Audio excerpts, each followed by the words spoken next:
Bismillahirrahmanirrahim. Assalamualaikum warahmatullahi wabarakatuh. Perkenalkan, saya Sinta Puspitasari selaku moderator yang akan memandu presentasi kali ini. Di video kali ini, saya akan mempresentasikan mengenai bisnis plan yang telah kami susun selama 1 semester ini. Untuk memenuhi tugas evaluasi akhir semester mata kuliah studi kelayakan bisnis. Pada penyusunan bisnis plan ini, saya tidak sendirian, saya bersama teman-teman saya yang terdiri dari ada Amira Salsabila dengan NPM 10 12 16 27, lalu ada Silvi Yulianti dengan NPM 10 12 16 55, dan ada saya sendiri Sinta Puspitasari dengan NPM 10 12 16 56. Untuk mengefektifkan waktu, marilah kita langsung pada pembahasan materinya. Yang pertama ada mengenai gambaran umum perusahaan kami. Perusahaan kami bernama PT Parasindo yang merupakan perusahaan yang bergerak di bidang produsen pakaian wanita. Perusahaan ini menawarkan proses produksi lengkap mulai dari desain hingga finishing. Perusahaan ini menawarkan kepada siapapun yang hendak memiliki brand fashion tanpa perlu mengkhawatirkan proses produksi. Hal ini sangat cocok bagi mereka yang memulai bisnis tanpa modal besar dan karyawan yang banyak. Adapun yang akan kami bahas dari bisnis plan ini, yakni mengenai aspek-aspek bisnis yang terdiri dari 7 aspek. Yang pertama ada aspek manajemen bisnis, yang kedua aspek pemasaran, yang ketiga aspek manajemen operasional, yang keempat aspek SDM, yang kelima aspek keuangan, yang keenam aspek yuridis, dan yang terakhir aspek lingkungan. Dan kami juga memuat mengenai SWOT atau SWOT mengenai perusahaan benchmark dan perusahaan bisnis plan kami. Yang pertama mengenai aspek manajemen bisnis. Adapun visi dari perusahaan kami yakni menjadi perusahaan garmen yang berdaya saing tinggi, produsen fashion paling unggul, terkemuka, terdepan dalam pelayanan dan kinerja. Dan mempunyai misi yang pertama, berkomitmen terhadap kepuasan konsumen dengan menjaga kualitas, harga kompetitif, dan pengiriman tepat waktu. Lalu yang kedua, memberikan hasil produksi yang berkualitas. Lalu yang ketiga, menyediakan dan memelihara lingkungan kerja yang kondusif bagi karyawan. Dan yang terakhir, memberikan kontribusi dan peningkatan nilai bagi masyarakat sekitar. Selanjutnya, struktur organisasi yang diterapkan oleh perusahaan ini yakni sebagai berikut. Ada yang paling atas yakni owner, di bawah owner ada general manager, di bawah general manager ada kepala produksi, staf gudang, merchandiser, dan staf keuangan. Lalu di bawah kepala produksi ada staf cutting, lalu ada staf sewing, dan yang terakhir staf QC dan finishing. Sistem komunikasi yang diterapkan PT Parasindo yakni sistem komunikasi vertikal, di mana sistem komunikasi yang terjadi dan berlangsung dari atas maupun dari bawah. Komunikasi ini memungkinkan seorang manajer melakukan komunikasi kepada para bawahannya berdasarkan jenjang hierarki dari yang lebih tinggi ke jenjang yang lebih rendah, begitupun sebaliknya. Lalu selanjutnya, tipe kepemimpinan yang diterapkan di PT Parasindo yakni menerapkan tipe kepemimpinan demokratis. Gaya kepemimpinan demokratis dikenal dengan partisipasi aktif karyawan dalam pengambilan keputusan. Lalu yang selanjutnya, tipe pengawasan yang diterapkan pada PT Parasindo yakni tipe pengawasan preventif dan represif. Pengawasan preventif dilakukan sebelum kegiatan dilakukan yang bertujuan menghindari munculnya penyimpangan dan kesalahan. Sedangkan pengawasan represif dilakukan setelah kegiatan selesai dilaksanakan. Lalu yang kedua mengenai aspek pemasaran, yakni yang pertama ada segmentasi pasar. Kami menerapkan segmentasi pasar pada produk kami yakni kepada wanita yang berpakaian stylish dengan kelas menengah ke atas. Lalu yang kedua, target market. Kami menargetkan kepada para pemilik brand fashion wanita yang tidak mempunyai pabrik produksi tapi ingin mempunyai brandnya sendiri. Lalu yang ketiga, positioning. Kami memberikan kualitas yang terjamin untuk fashion masa kini. Lalu selanjutnya mengenai marketing mix atau 4P model. Yang pertama yakni mengenai produk. Produk kami yakni fashion wanita seperti blus, kemeja, rok, celana, dress, kerudung, dan berbagai jenis fashion wanita yang lainnya. Lalu yang kedua mengenai place.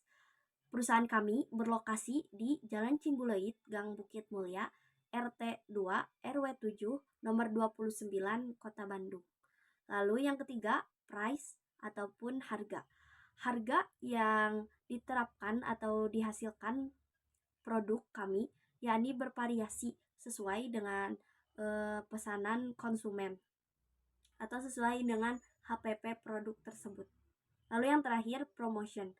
Kami mempromosikan perusahaan kami di media sosial dan memanfaatkan relasi yang ada. Di sini juga ada aspek manajemen operasional. PT Parasindo tidak hanya memproduksi saja, adapun untuk desain produk yang disesuaikan dengan permintaan konsumen. Di sini ada proses produksi. Yang pertama ngedesain, yang kedua cutting, yang ketiga numbering, yang keempat sewing, dan yang terakhir finishing. Nah, perusahaan tersebut berlokasi di Kampung C1, Gang Bukti Mulya, RT 2, RW 7, Kelurahan Cimbuluit, Kecamatan Cidadap, Bandung. Nah, untuk efisiensi produknya rata-rata kapasitas permintaannya 350, 7 hari, target untuk perharinya 50. Realisasi perharinya 50, target per hari 50, dan untuk efisiensinya 100%.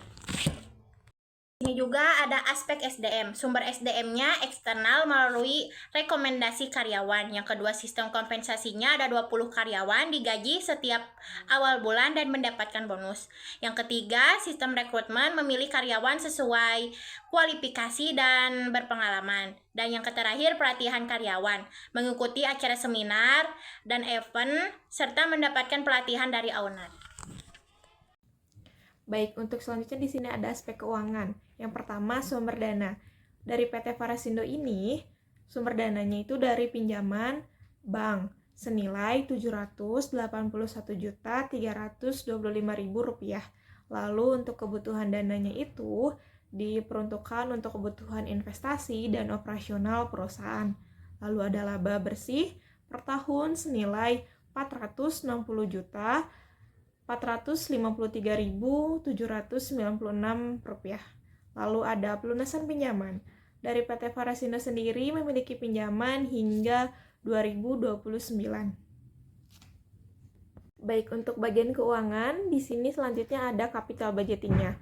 PBP atau payback period yang memiliki jumlah 1,5 tahun, lalu ada IRR, internal rate of returns, 69% yang berarti investasi diterima, lalu ada NPV, net present value, sebesar Rp143.987.5. NPV ini positif yang berarti investasi diterima. Lalu ada PI berarti Profitability Index 2.80. PI lebih besar dari 0 berarti investasi diterima.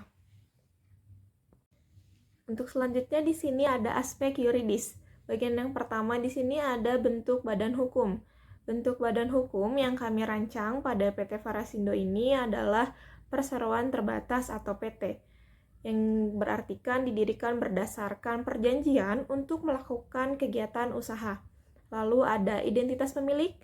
Nama pemiliknya sendiri ada Amira Salsabila, Sylvie Yulianti, Sinta Puspita Dewi, yang beralamatkan di Jalan Cimbuluit, Gang Bukit Mulia, nomor 29, RT 2, RW 7, Kota Bandung. Kami bertiga beragamakan Islam. Lalu di sini ada surat izin usaha. Surat izin usaha dari PT Parasindo ini masih dalam proses pembuatan. Lalu ada bidang usaha. PT Parasindo merupakan perusahaan yang bergerak di bidang produksi. Produksinya itu ada fashion. Selanjutnya ada aspek lingkungan. Yang pertama di sini ada lingkungan sosial dan politik.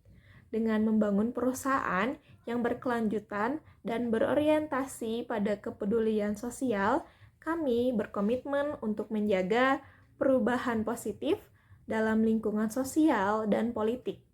Melalui kegiatan ini, membuka lapangan pekerjaan baru bagi masyarakat sekitar agar membantu pemerintah mengurangi jumlah angka pengangguran. Lalu di sini yang kedua ada poinnya analisis mengenai dampak lingkungan. Perusahaan ini merupakan perusahaan produksi berskala kecil, tidak menghasilkan banyak limbah yang dapat mengganggu lingkungan. Adapun limbah yang dihasilkan berupa sisa potongan kain dan gulungan benang. Itu pun masih bisa didaur ulang menjadi kerajinan. Di sini ada SWOT bagian benchmark. SWOT atau Strengths, Weakness, Opportunity, dan Threats, yang berartikan teknik yang digunakan untuk mengidentifikasi kekuatan, kelemahan, peluang, dan ancaman untuk bisnis atau proyek tertentu. Untuk di sini yang bagian pertama ada strengths. Ada gaya kepemimpinan yang melibatkan semua karyawan dalam pengambilan keputusan, lalu kemampuan untuk cepat menyesuaikan diri dengan tren pasar. Selanjutnya ada kualitas produk yang tinggi, tim kecil yang solid dan terlatih, biaya pemasaran rendah, legalitas perusahaan, lalu tidak menghasilkan limbah produksi yang banyak. Yang kedua ada weakness. Yang pertama, ini bagian weakness sendiri ada struktur organisasi yang sangat sederhana, lalu tidak adanya brand sendiri, ketergantungan pada brand lain, lalu margin keuntungan yang mungkin lebih rendah, lalu kapasitas produksi yang terbatas. Lalu ada yang ketiga ini, poinnya ada opportunity, potensi untuk menjangkau pasar internasional, penggunaan teknologi baru, pengembangan program pelatihan, pemanfaatan tren sustainability, lalu dukungan dari pemerintah. Selanjutnya juga ada threats atau ancaman, ketidakpastian dalam permintaan pasar, fluktuasi harga bahan baku, resiko gangguan, lalu juga ada persaingan untuk menarik dan mempertahankan talenta terbaik di industri garmen. Lalu selanjutnya yang terakhir di sini ada perubahan regulasi dan kebijakan pemerintah. Baik, di sini juga ada SWOT dari business plan atau teknik yang digunakan untuk mengidentifikasi kekuatan, kelemahan, peluang, dan ancaman. Yang pertama di sini ada strengths, kemampuan untuk memproduksi berbagai jenis pakaian wanita dengan kualitas tinggi, lalu biaya operasional dan pemasaran yang lebih rendah, tim kecil yang solid dan terlatih, peluang untuk memberikan perhatian lebih pada setiap karyawan, pengguna teknologi, lalu ada kemampuan untuk menyesuaikan diri dengan cepat terhadap tren pasar. Di sini ada weakness, tidak adanya brand sendiri, ketergantungan pada yang tinggi pada pesanan dari brand lain, lalu pendapatan yang tidak stabil, resiko keterlambatan dalam pengiriman, rentan terhadap perubahan kebijakan pemerintah dan regulasi industri. Lalu ada opportunity, peluang untuk memperluas jenis produk yang ditawarkan, meningkatnya permintaan untuk produk garmen khusus dan custom made, lalu peluang untuk meningkatkan efisiensi biaya, lalu membangun budaya perusahaan yang positif, implementasi sistem manajemen produk digital, peluang kolaborasi dengan desainer. Di sini juga ada threats atau ancaman, persaingan yang ketat dari produsen garmen lainnya, resiko kehilangan klien besar, fluktuasi harga bahan baku, tantangan dalam mengelola peningkatan pesanan secara tiba-tiba, resiko burnout karyawan karena beban kerja yang tinggi, yang terakhir ada dampak ekonomi global. Cukup sekian presentasi bisnis plan kami. Semoga dapat memenuhi nilai tugas evaluasi akhir semester mata kuliah studi kelayakan bisnis. Mohon maaf bila banyak kesalahan kata. Kami pamit undur diri. Terima kasih. Wassalamualaikum warahmatullahi wabarakatuh.